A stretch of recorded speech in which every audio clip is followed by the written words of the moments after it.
तर इथे मी एका मोठ्या वाटीच्या साह्याने एक मोठी वाटी साबुदाणा रात्रीच पाण्यामध्ये भिजत टाकला होता। डिपेंड आहे साबुदाणा तुम्ही किती वेळ भिजवता याच्यावर। जास्त वेळ भिजला तर तो चांगला भिजतो।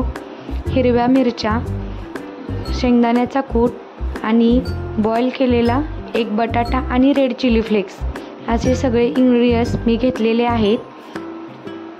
अशाच नवनवीन रेसिपी बघण्यासाठी आपल्या सई अँड मॉम या चॅनलला सबस्क्राईब करा।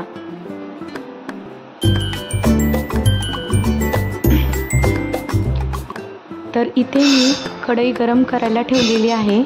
तेल चांगलं बऱ्यापैकी गरम झालेलं आहे। आता मी मिरच्या टाकून घेत आहे त्याच्यामध्ये। त्यानंतर थोड्या वेळाने आपल्याला 2 ते 3 मिनिटानंतर आपल्याला बॉईल केलेला बटाटा टाकायचा आहे।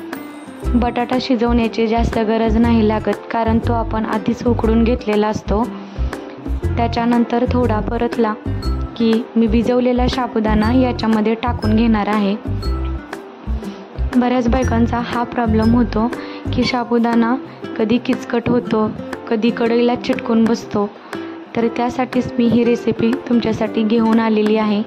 मी आधी रेड चिली फ्लेक्स टाकून घेतली आणि त्यानंतर मग भिजवलेला साबुदाणा मी टाकून घेत आहे। साबुदाणा टाकून घेतला की आपल्याला त्याच्यानंतर लगेच शेंगदाण्याचा कूट वरतीच टाकून घ्यायचा आहे। तुम्ही तुमच्या आवडीनुसार टाकू शकता, जास्त कमी ऑप्शनल आहे।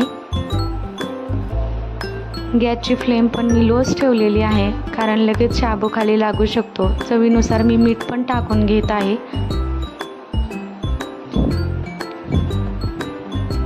आता आपल्याला शाबू हलवून घ्यायचा आहे चांगल्या प्रकारे। तो चांगला भाजून घेतला की शाबू खायला पण खमंग आणि स्वादिष्ट लागतो।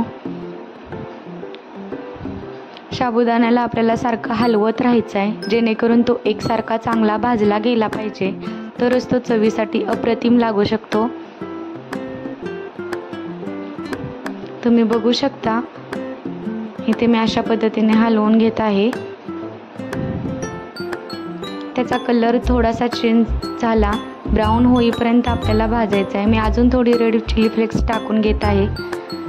तुमच्या आवडीनुसार तुम्ही कमी जास्त करू शकता किंवा नाही टाकली तरी सुद्धा चालेल। बघू शकता आता तुम्ही बऱ्यापैकी साबुदाण्याचा कलर हळूहळू चेंज होत आहे। आता इथे अशा प्रकारे चांगला एकदम मस्तपैकी शाबू भाजला गेलाय।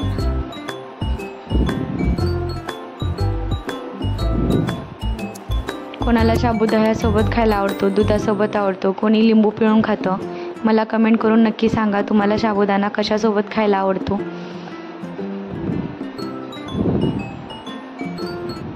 तर इथे आपला साबुदाणा पूर्णपणे रेडी झालेला आहे, बघू शकता तुम्ही।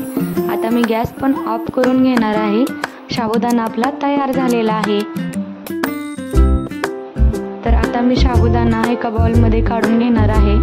तो खाण्यासाठी तयार झालेला आहे। लाईक करा, शेअर करा आणि चॅनलला सबस्क्राईब करायला तर अजिबात विसरू नका। तयार झालेली आहे आपली साबुदाण्याची खिचडी।